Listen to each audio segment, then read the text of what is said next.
How much time do you spend working on you? How much time do you spend every day working on your dream? In the last 90 days, how many books have you read? In the last year, what new skill or knowledge have you acquired? What kind of investment have you made in you? So I'm saying that as you begin to look at where you want to go, if you want to make it today, and things are changing so fast you have to literally run to stand still, I'm saying that you've got to make some conscious effort to begin to work to develop you. Let me show you this. We all live inside a bubble, right? This is our world. We go to church here, we work over here, we go get our coffee over here, we go to this park over here, we usually go over here to, hang out with friends. This is our favorite club. This is our world. This is our favorite spot on the beach. We all live in this bubble. What you got to do to get the life that God wants you to have, you got to put more air in your bubble. You got to blow your bubble up. Expand yourself. Take yourself out your comfort zone. Do not live in your bubble. Put some more air in your bubble. If you stay in your comfort zone, that's where you will fail. You will fail in your comfort zone. Success is not a comfortable procedure. It is a very uncomfortable thing to attempt. So you got to get comfortable being uncomfortable if you ever want to be successful. Here's something else. Most people are not living their dreams because of fear, ladies and gentlemen.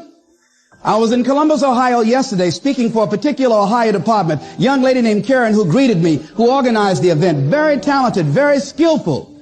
And she was talking about she wanted to become involved in the consulting business. I said, why aren't you doing it? I said, you have the abilities. I said, you're not here because they like you. You're here because you're doing the job. You're making things happen. And she came up with all kind of ideas, but finally she said, I guess I can't see myself doing it. I guess I'm afraid. Fear, limited vision, and lack of self-esteem is what keep most people doing things they don't want to do. Start putting some pressure on. Put some pressure on yourself. Get out here and get about it. Look, I'd love to sugarcoat this thing for you. I'd love to tell you, look, you can go out here and get rich, do a couple of things. That ain't happening. You got to get real doggish. You got to get downright funky if you want to make it. Now, like I was telling you before, if you want to be ordinary, you ain't even got to listen to me. Just go on about your business. If you think ordinary's cool, ain't no problem. It's some really, really wonderful ordinary people. But if you are sitting in this room and you have extraordinary aspirations, then you're going to have to do extra. You put extra on top of on ordinary and you come up with extraordinary. It's no other way. I'm sorry, but here's the fact. All of you have extraordinary capabilities. All of you. I flew from Columbus, Ohio to Denver, Colorado to a major communications company. And the person that picked me up at the airport told me about the fact that the company is planning on having a major downsizing. And they offered some of the employees there an early retirement, and some of them will earn as much as $300,000. And they said, this is the last time that you can take this offer. If you don't do it, when we have the downsizing, you might be among those who will lose their jobs, and all you will get is your severance pay. And only 50% of the people who were eligible to take the $300,000 took it. The others were afraid to take a chance on themselves. The others couldn't see themselves beyond that company. They couldn't see life after that company. The same reason that people stay in relationships where they're abused or they're unhappy or it's unfulfilling. They can't see themselves beyond that relationship. They can't see themselves enjoying life without that person. They think that this is all that they can do. The same reason that people get stuck at a certain level in life. They can't see things being better for them. And they think that this is it and this is all they deserve. This is all they've ever seen. It's been passed on to them. And they think that this is it for them. Oh no. I was looking what Dr. Blanton, Smiley Blanton, who is a colleague of Dr. Norman Vincent Peale, what he said about fear. He said, fear is the most subtle and destructive of all human diseases. Ladies and gentlemen, fear kills dreams. Fear kills hope. Fear put people in the hospital fear can aid you. Fear, ladies and gentlemen, can hold you back from doing something that you know within yourself that you're capable of doing, but it will paralyze you. And it seems like you're in a hypnotic spell. And I ask you a question, what is the benefit? What's the benefit of allowing fear to hold you back? What's the benefit of giving up on yourself, of not stepping out on life and taking life on? What is the benefit for you? What's the plus in that? It's one of the things I had to ask myself. So I didn't want to make any mistakes. I wanted everybody to like me. I wanted to be perfect the first time I did something. It's not going to happen. You're going to make some mistakes. You're going to hurt some folks' feelings. You're going to create some enemies whenever you decide that you want to begin to take life on. You've got to ask yourself, how long am I going to allow this to hold me back? I like what Zig Ziglar says. He said, fear is false evidence appearing real. That is an illusion that we create in our mind. It is a state of mind that can be changed. So let's look at how we can begin to take some steps to restructure that fear, to begin to expand our visions of ourselves, to begin to increase our self-esteem. Webster said that self-esteem means confidence and satisfaction in oneself. Look at your life right now. Whatever you've done up to this point in time, your life is working. Whatever you have produced, it came out of you as a result of the kind of person that you have become. It's a result of your choices. It's a result of your consciousness. Now you have to ask yourself, are you satisfied with what you have produced? Is this what you want? Would you like for things to be better than this? Do you believe that you deserve better than this? Or are you content? This is it. You don't have to do anything else. That you already resign yourself in life and say, well, I'm happy. I'm not starving like the people in Calcutta. Are you allowing yourself to get off the hook like that? Or do you believe somewhere in the back of your mind or in your heart that there's some other great work for you to do? There's something else that life has for you. And that's why you're here. How do we handle this fear factor? How do we increase our self-esteem? You have to begin to fortify yourself. How do we do that? I believe that you have to begin to consciously monitor your inner conversation and start talking to yourself. Start building yourself up. Sometimes the only good things you will hear about you are the things that you say to you. Young lady that was in the audience this afternoon said to me, I told myself yesterday for the first time, I'm proud of me. And she said, I felt good about that. So I'm saying learn to be your own booster. Start building yourself up. Start encouraging yourself. Start saying, I can do this. I can make this happen. When I started thinking about becoming a speaker, I said, yes, I can do this. I can make this happen. When I start trying to convince myself I can be a businessman after flopping and failing and losing thousands of dollars and feeling stupid and dumb and having people take advantage of me because of what I didn't know, I had to talk to myself because people were saying to me that I was dumb. And somewhere in the back of my mind, I was saying, you're right. Look at what I've done. I had to say, no, Les. Hey, come on, man. Get yourself together.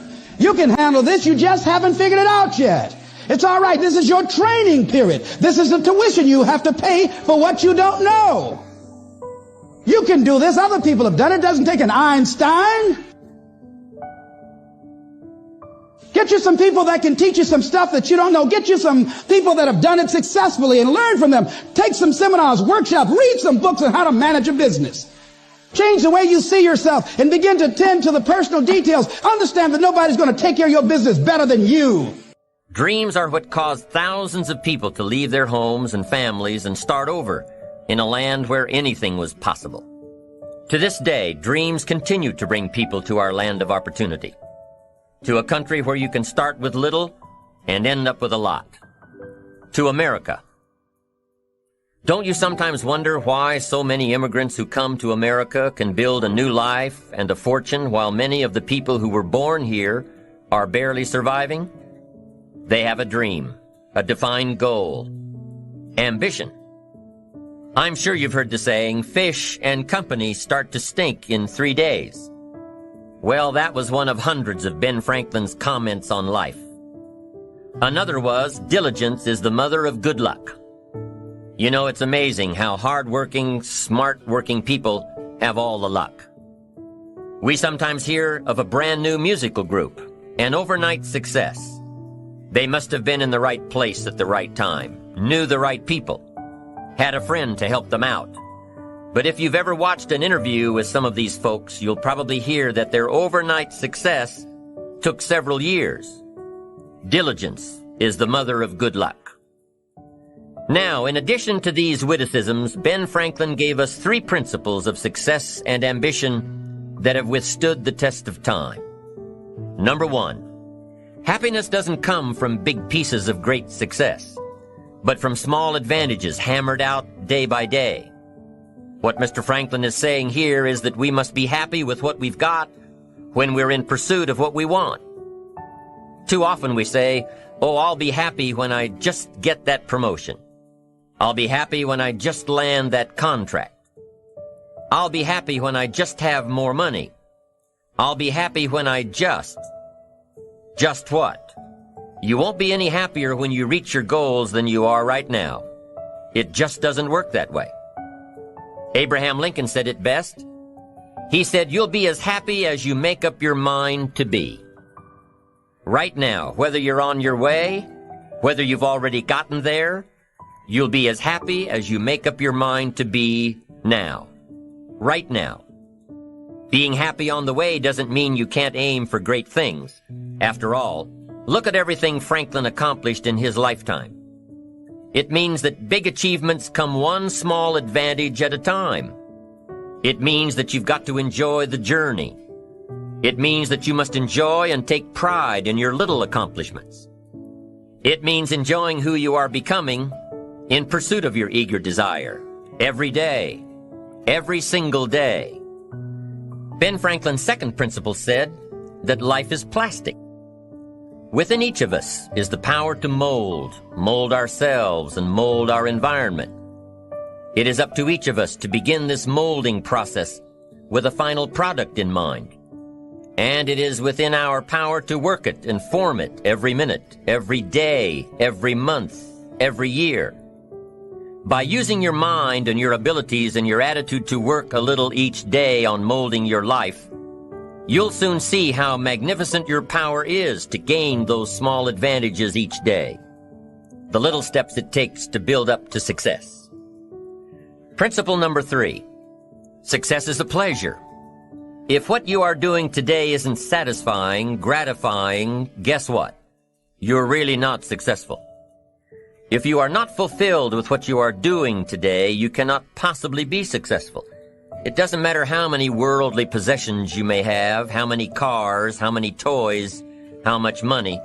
If you're not happy with your life as it is, you cannot be successful. Now, I know that success is a relative term. It means different things to different people. To a school kid, success may mean a star on top of his latest test. To a homemaker, it probably means that she has a well-run household and a wonderful family. To an outside professional, it's most likely the thrill of closing a major contract, or the pride in accepting a performance bonus, or being named the top-producing salesperson. But the one thing you will hear from everyone who is successful is that they are happy with who they are and what they are doing. They are happy, content, satisfied. Success is a pleasure. We've been victims of weapons of mass distractions. And my children behind me, that reminds me.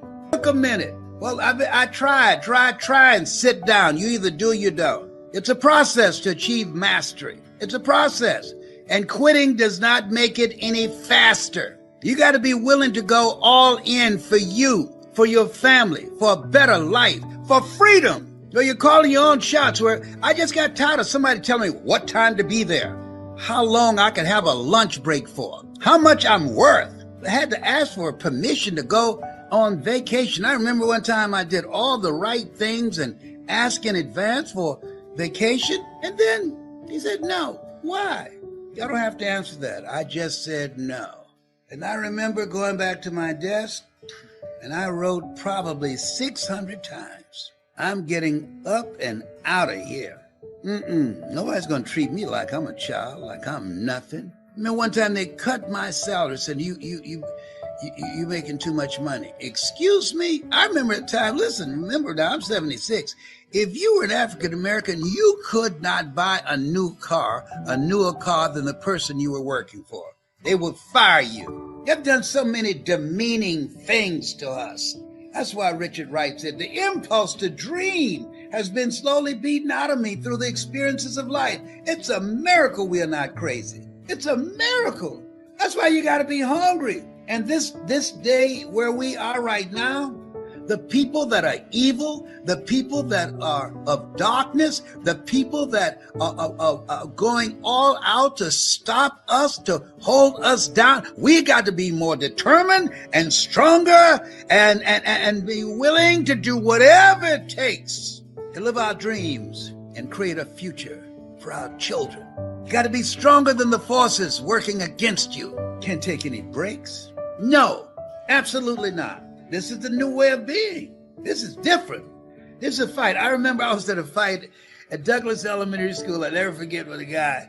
And during this time, during that year, they had a saying called time out. If you want to get involved in a conversation, you say time out, everybody stop, and then you get your point in. I was fighting with this guy, and one of my shoes came off. I said, time out, held my hand up.